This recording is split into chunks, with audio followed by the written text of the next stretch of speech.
Miệp số một phe ông on ọc nhé, lấy cho một đo là video thì ra vậy bây cùi mà đong cùi mà tấu, nằm bàn tên nhà cùi này model Innova, rồi một sai chiều bây cùi mà tấu một phe ọc nhé trong trẻ bây cùi ai mơ video nó ngay do cái ai cọt tục bộ miền vào cùi tới, pro ai cái xá vì tầm khăn đấy, nông ca pra cùi, lấy chập đám, bộ miền ông bây cùi mà tấu Innova certified đạt thi đập pi vol pram pe màu tại miền này được đây này set pram ở so thi vì smart nâng cùng rung một đe lấy sum qua bỏ cùi đập pi vol miền này thà vol cùi đập pi vol ở giờ pram a nữa pram pe màu miền này capacity miền này thà bận tục cái lại này tục bàn ai đo thà pol pram ampere រត់1ម៉ោងមានន័យថាយើងឲ្យវា5អាំពែវារត់បាន1ម៉ោងមានថាគួយអស់ភ្លើងហើយចាំមើលវីដេអូបន្ទាប់ខ្ញុំនឹងតេស្តឲ្យមើលជាឧទាហរណ៍ដើម្បីឲ្យមិត្តភ័ក្តិអរគ្នាអាចចេះវាស់គួយដោយខ្លួនឯងដោយមិនបាច់ឆាតមកសួរខ្ញុំទេគឺចេះវាស់គួយនៅក្នុងវីដេអូបន្ទាប់ខ្ញុំឥឡូវខ្ញុំអានអំពីការស្រាវជ្រាវសិនឲ្យស្វែងយល់ការស្រាវជ្រាវសិនរបៀបវាស់គួយនេះប្រើ multimeter digital analog ទាំងអាតនិចទាំង digital នៃការមានលេខទាំងនេះការតនិចហ្នឹងប្រើបានដូចគ្នាឲ្យយើងចេះមើលតមក battery load tester អានេះ battery load tester អាហ្នឹងសម្រាប់វាស់អគុយហើយតា battery load tester ហ្នឹងគេប្រើអ្វីធ្វើ load tester ឥឡូវចូលដល់នេះម្ដងឬក៏ hydrometer សម្រាប់អគុយប្រភេទដែលមានទឹកអាស៊ីតមានន័យថានេះគឺសម្រាប់ប្រើអគុយដែលមានទឹកអាស៊ីតទេអគុយម៉ូតូក៏មានទឹកអាស៊ីតដែរអគុយខ្លះនោះហើយតទៀតវាស់ volt អគុយ voltage test ដល់មកគេឲ្យបិទម៉ូតូដកអគុយចេញមកដោះពីម៉ូតូចេញមកហើយមកវាស់ជាមួយនឹង DC គេឲ្យចុចទៅ DC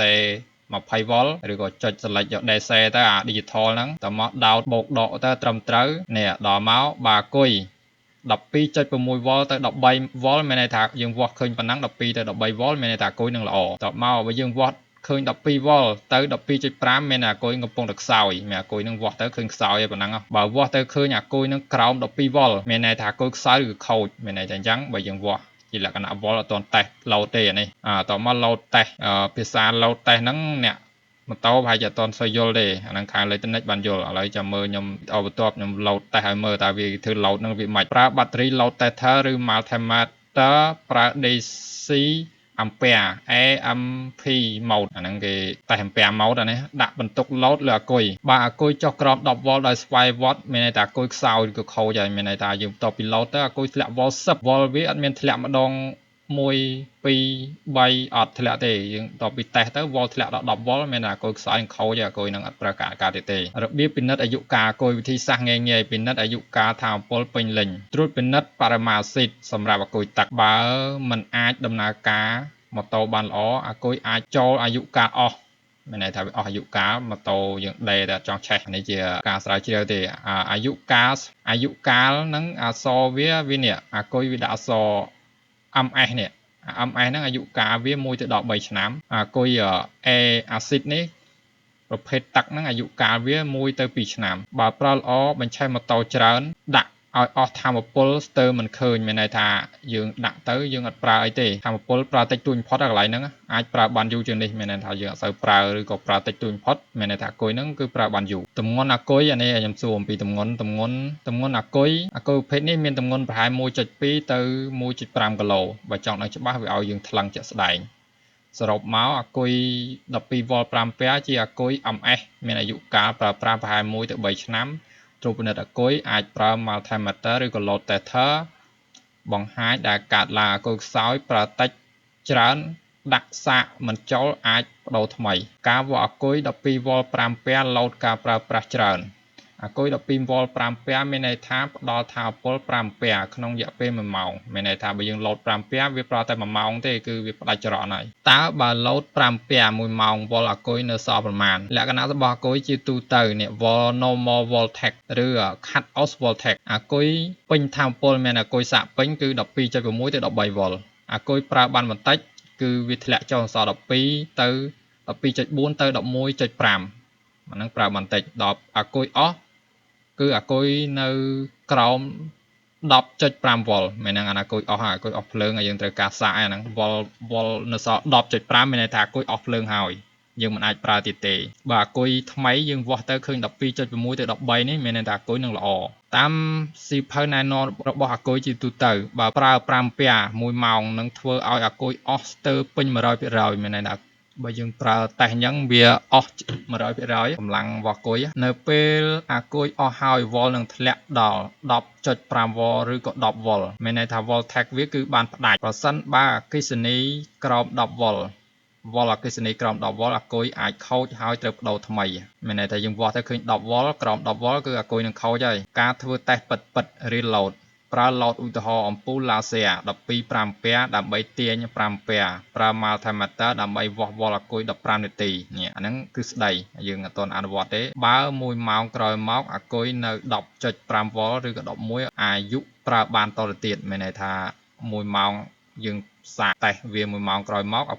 គុយធ្លាក់នៅសល់ 10.5 ឬ11 volt មានន័យថាអាគុយនឹងប្រើបានតទៀតបើ1ម៉ោងក្រោយមក volt ក្រោម10 volt អាគុយនឹងខ្សោយត្រូវដូរថ្មីសរុបអាគុយ12 volt 5A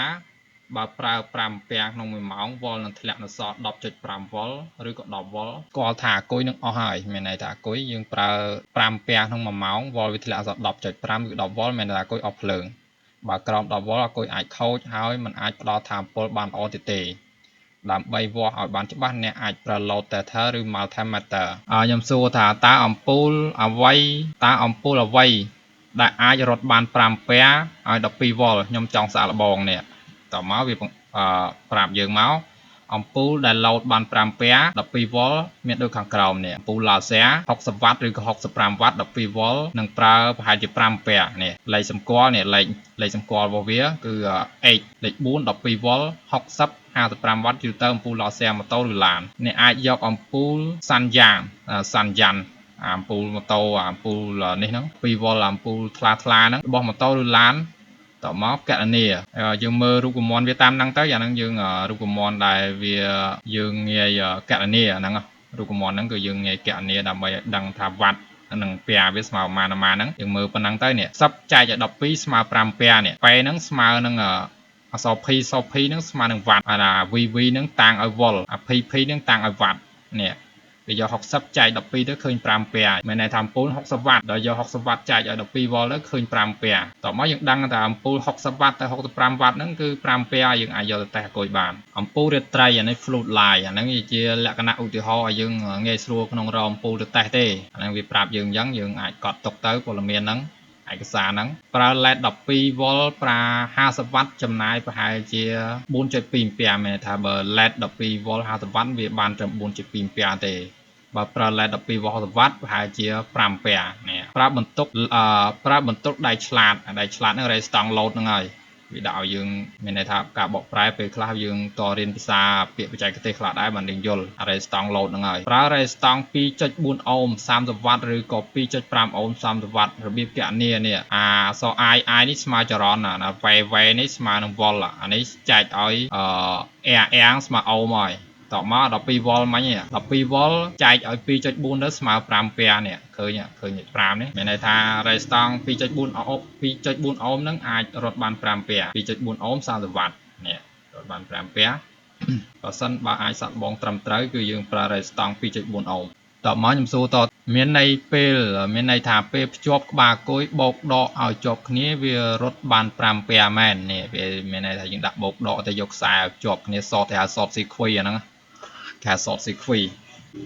នេះបើអ្នកចង់ឲ្យបោកដកប៉ះគ្នាត្រង់គឺអាគុយនឹងបណ្ដាលឲ្យថាមពលខ្លាំងណាស់គេហៅសត sequence current ដែលអាចលើសពី100ទៅ200 អាំពែតាមសមត្ថភាពអាគុយវាអាចធ្វើឲ្យអាគុយផ្ទុះឬខូចភ្លាមៗយើងដាក់សតបាគុយអាចខូចភ្លាមអានេះគ្រាន់ជាសំណួរដើម្បីដេញដោលនៅពេលដែលយើងដាក់សតទេយើងសិក្សាពីវាទេរៀនពីវាទេនេះតើអាគុយ12 volt 5 pea អាចផ្ដល់5 pea ដោយខ្លួនឯងទេវាអាចផ្ដល់5 pea រយៈពេល1ម៉ោងប៉ុន្តែវាមិនមានការរឹតបន្តឹងតែម្ដងទេបើអ្នកភ្ជាប់បន្ទុក load មានកម្រិតលើខ្លាំងអាគុយអាចផ្ដល់ច្រើនជាង5 pea រីករាលដាលថា overload ឬក៏ខូចមានន័យថាអាគុយឲ្យតេស្តតែ5 pea ទេបើឲ្យតេស្តលើហ្នឹងអាចខូចអាគុយហ្នឹងរបៀបភ្ជាប់ load ត្រូវភ្ជាប់ឲ្យមានបន្ទុក load ដែលប្រើ 5 pea ជាអំពូល 12 volt 60W ឬក៏ Redstone 2.4 អូមប្រើ ampere meter អាហ្នឹងដើម្បីវាស់ពេលដែលអាគុយ បានផ្ដល់ចេញមានន័យថាវាបញ្ជូនចរន្តចេញហ្នឹង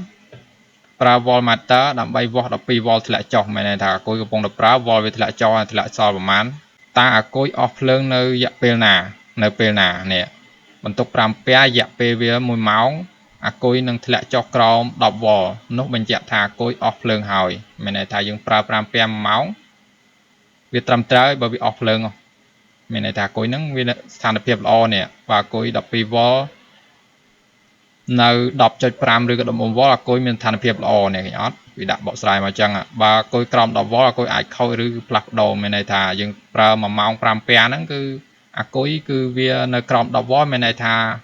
វាបង្ហាញថាអាគុយនឹងខូចនេះដល់វគ្គ short circuit អាគុយអាចផ្ដល់ច្រើនជាង5 អាំពែរតើប្រមាណអាំពែរខ្ញុំសួរតើប្រមាណអាំពែរបើច្រើនជាងហ្នឹងតើអាគុយ12 volt 5 អាំពែរច្រើនជាងប្រមាណអាំពែរនៅពេលដែល short circuit អាគុយមានការរឹតបន្តឹងថាវាប្រើបានតែ5 អាំពែរទេបើអ្នកអាចទាញច្រើនជាងនេះប៉ុន្តែវាកំហុសត្រូវចាប់អារម្មណ៍វាមានកំហុសបើករណី short circuit ភ្ជាប់បូកនិងដកជាប់គ្នា short circuit អាគុយអាចផ្ដល់ច្រើនជាង50ទៅ200 អាំពែរឬច្រើនយ៉ាងនេះគ្រោះថ្នាក់វាអាចផ្ទុះអាគុយអាចផ្ទុះឬក្តៅសូមប្រុងប្រយ័ត្នកុំធ្វើឲ្យវា short circuit បើភ្ជាប់បន្ទុកធម្មតា load អាគុយអាចផ្ដល់ចរន្តអាំពែរតាមសម្របសម្រួលមានន័យតាមសម្រួលនៃបន្ទុក resistance របស់វាហ្នឹងគណនាអាំពែរដោយប្រើក្រិតអគ្គិសនីនេះ I ស្មើនឹង V លើ R ហ្នឹងគេយករកចរន្តដើម្បីរកចរន្តគេយក V ចាយ R មកឃើញហើយបន្ទុក1អូមគឺមាននេះបើយើង short 1អូមមានន័យថាអាគុយហ្នឹងវាចរន្តវារត់12 អាំពែរបើយើង short 1អូមបើយើងភ្ជាប់ resistance 1អូមដើម្បី load វាគឺវារត់បាន12 អាំពែរហើយបើយើងផ្ទុកវា 0.1 អូមនឹងចរន្តវារត់បាន120 អាំពែរនេះវាគិតឲ្យយើងស្រាច់ហើយយើងចាំតែអនុវត្តទៅដឹងហើយតមកវាដាក់អាគុយអាចខូចម៉ាស់អាំពែរមានន័យថាកម្រិតខ្ពស់បំផុតអាគុយដែលអាគុយនេះផ្ដល់បានប្រមាណខ្ពស់បំផុតអាគុយដែល lead acid អាគុយ12 volt 5 អាំពែរអាចផ្ដល់ច្រើនជាង50ទៅ100 អាំពែរ peak មានន័យថាភិកហ្នឹងបរិមាណលើសចំនួនវាលើសកម្រិតភិកហ្នឹងហៅលើសកម្រិតប៉ុន្តែប្រើអាំពែរខ្ពស់ធំជាង5 អាំពែរលើពេលវេលាអស់ម៉ោងអាចប៉ះពាល់ដល់អាគុយមានន័យថាច្រើនជាង5 អាំពែរដល់ម៉ោងអស់ម៉ោងវាកំណត់ហ្នឹងអាចខកអាគុយហើយអាគុយសម្រាប់ម៉ូតូទូទៅមានហ្វុយស៊ីមហ្នឹង15ឬក៏30ដើម្បីការពារកុំឲ្យវាផ្ទុះបញ្ចប់អាគុយ12 volt 5 អាំពែរអាចផ្ដល់ច្រើនជាង5 អាំពែរឬក៏ short circuit អាចធ្វើឲ្យច្រើនជាង100 អាំពែរបើយើង short វាអាចច្រើនជាង100 អាំពែរដែលអាចគ្រោះថ្នាក់តភ្ជាប់បូកនិងដកជាប់គ្នាអាចផ្ទុះប្រើបន្ទុកដែលមាន resistance ទៀងទាត់ដើម្បីតេស្តសុវត្ថិភាពនេះ resistance ណាយក resistance ដែលមានតម្លៃត្រឹមត្រូវទៅយកមកតេស្តដើម្បីសុវត្ថិភាពអាគុយវីដេអូហ្នឹងគឺសូមបញ្ចប់តែប៉ុណ្ណឹងតពីអាគុយ GS ដល់អាគុយ GS ម្ដងចាំមើលអាគុយ GS ព័ត៌មានអាគុយហ្នឹងតើវាម៉េចខ្ញុំទិញគេមកតម្លៃ 42000 អានេះតម្លៃចប់វីដេអូប៉ុណ្ណឹងសិន